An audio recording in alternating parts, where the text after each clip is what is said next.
Hi, it's Jim Dodson, the Florida Bike Guy. So, talking about how a bicycle injury claim is calculated. So, do you understand what you would need to prove if you're ever in a bike crash? Let me give you some thoughts about that. So, whenever a lawyer looks at whether it's a car crash or a bike crash, the first thing both your lawyer and the defense is going to do is look at, can we prove that the driver, the other person, was at fault? Okay. And sometimes that's pretty easily proven, and it's you can show 100% of the time that the driver was at fault. Clearly, in those situations where if the cyclist is at fault, then you're not going to get very far with the claim.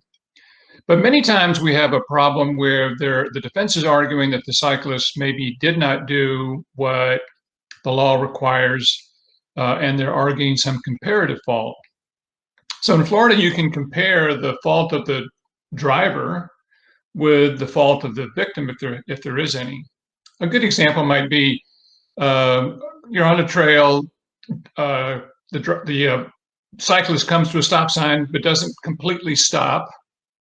The driver comes to the stop sign and does stop, but then they go and there's a collision.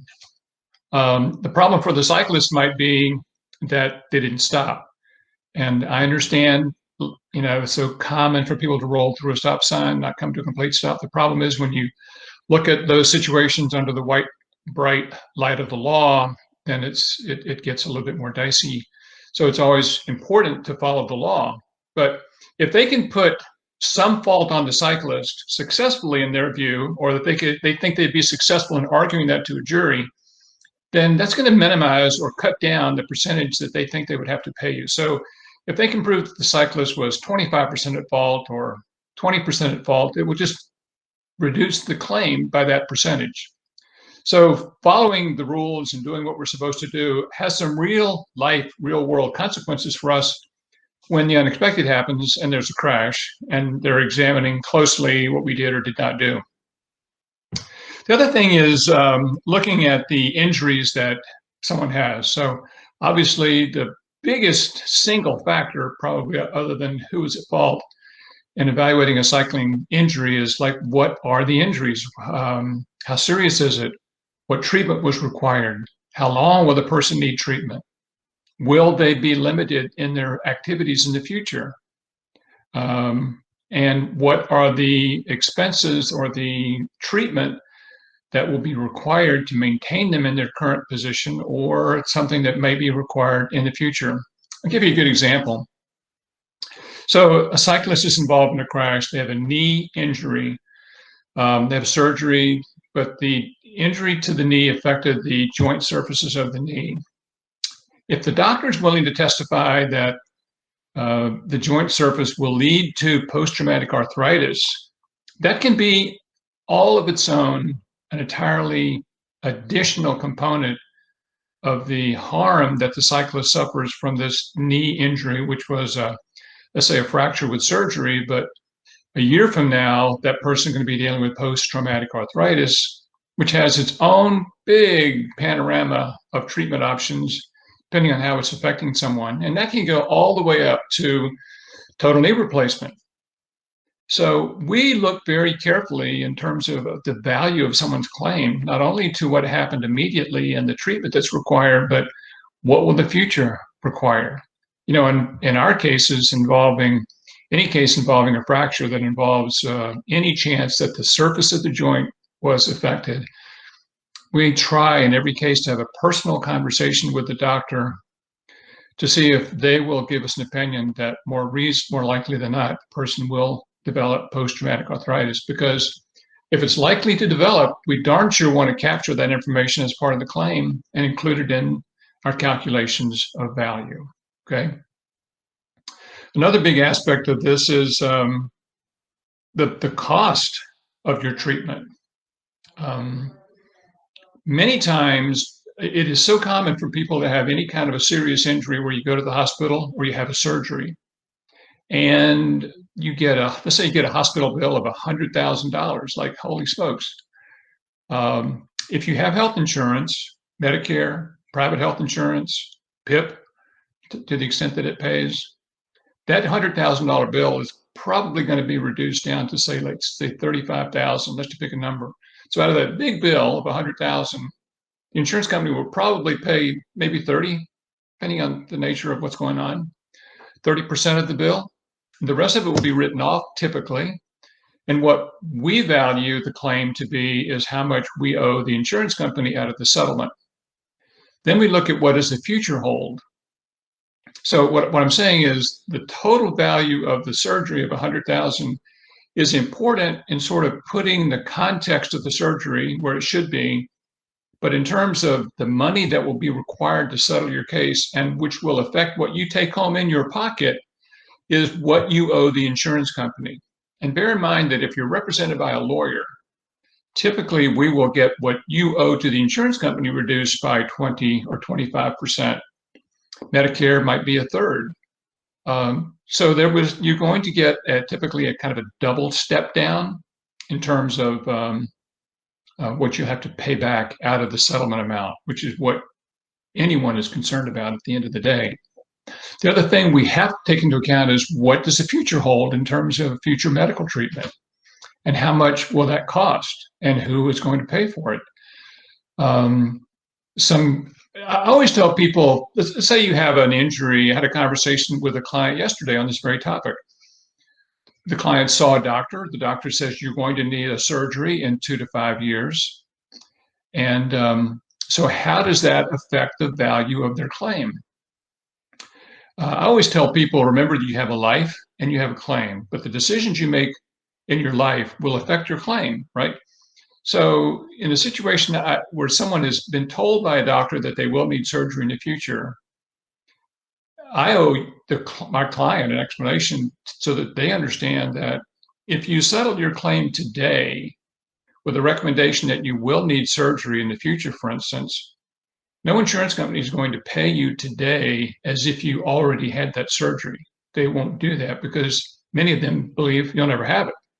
So they typically will add value to what your claim may be worth, but not the value that you would have if you actually had the surgery.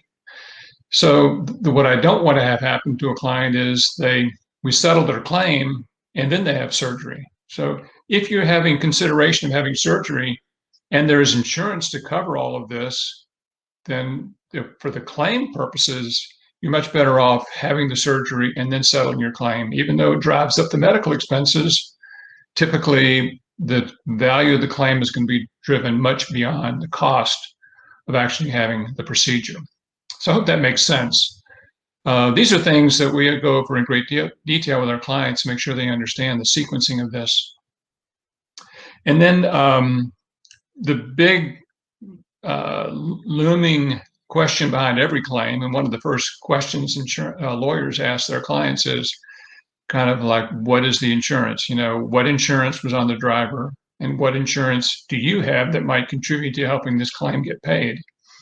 So in a bicycle crash, for instance, we want to always investigate what policy of insurance covered the driver or the owner of the vehicle involved in the crash. What company and how much liability insurance, if any, do they have?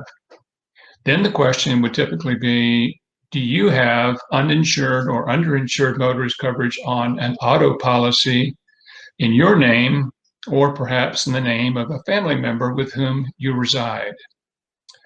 Because in so many cases, we have the value of the claim is larger than the amount of insurance on the defendant driver's car.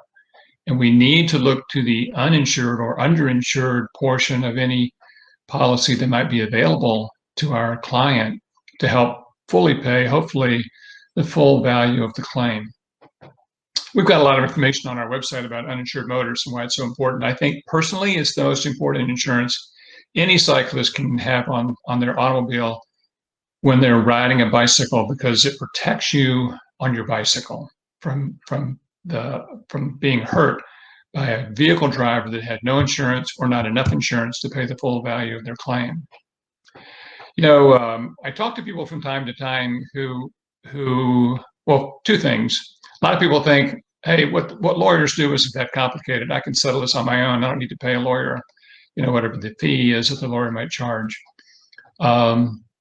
And I would say that it is a rare case where I think that would actually be true, for a couple of reasons. Number one, most people have no idea what their case might be worth. They have no idea what an insurance company, how they value a case, or what value drivers they would find in your particular case. So I think most people who represent themselves tend to deeply undervalue what their case may be worth. And secondly, remember that when you hire a lawyer on an injury case, even though the lawyer charges a percentage, the lawyer is going to work to get the medical bills or the Medicare lien, if it applies, reduced by a significant number. In many cases, it will pay a great deal of the attorney's fees just on the amount that they save on the lien that comes out of any kind of a serious injury crash. I think the biggest thing in terms of deciding claim value is it's just something that you need to turn over to someone who does it every day, because it's not something that our clients typically have ever done, nor do they really want to do, you know. I've also been asked about this issue of claims calculator. For some reason, if you do an internet search, there's a lot of searches on claim calculator, like there's some formula that you can find on the internet and you put in certain pieces of information and you're going to get the value of your claim. The value of a claim is dependent on a number of factors, which no claim calculator, if they exist, will ever factor in. For instance, is the liability 100% on the driver, or is there some argument that the cyclist was 10% or 20 or 50% at fault in the crash? And how plausible is the argument being made by the insurance company in that regard? And I'll just tell you that as an aside, working with me as a cyclist, so many times I've had insurance adjusters argue that my client was at fault in some way based on some cockamamie BS understanding of cycling by this claims adjuster, which we could clearly debunk and put them in a position where they're not going to try to do that. But they come out of the chute a lot of times trying to argue comparative fault on cyclists out of ignorance, frankly, or just an effort to try to bully people into taking less for their claims. But as an active cyclist myself, many times we're able to just completely undercut any argument they're trying to make on comparative fault. So there is no claim calculator that anyone should ever rely upon in terms to trying to put the value of a case. The claims calculators have a hard time understanding the reality of how the world functions in terms of comparative fault, but also medical bills. How much are the medical bills? We've had situations where you might have, if there was insurance, the medical bills would be $50,000, but without insurance, they may be $75,000 because we can't get the bills reduced as much because there weren't the insurance write-downs. That might not be reflected in a claim calculator. What are the future medical bills going to be? And what are the future expenses of surgery or treatment going to be? Those are not affected because most people, when they're looking at a claim on their own, have no idea what those numbers would be. And we have an idea of those numbers, but I get those numbers from the doctor. So when we go to settle our claim, we're going to plug in actual numbers, not maybe numbers. We use life care planners for all the time to calculate what it costs to have, for instance, a spinal nerve ablation done every year from age 40 to age 65. It's a lot of money. And it's something that goes into driving the full value of your claim. So those are just my thoughts on trying to value a bicycle injury claim. What are the processes that go into it? Some of the questions we have. You cannot rely on claims calculators. I think it'd be a big mistake to try to do that. If you have questions about a bicycle injury case, obviously turn to us. We'll be happy to answer those questions. There's never a charge to talk to us, nor any obligation to hire us if you have a crash. So I'm Jim Dodson, the Florida Bike Guy. Let's be safe out there. Thank you.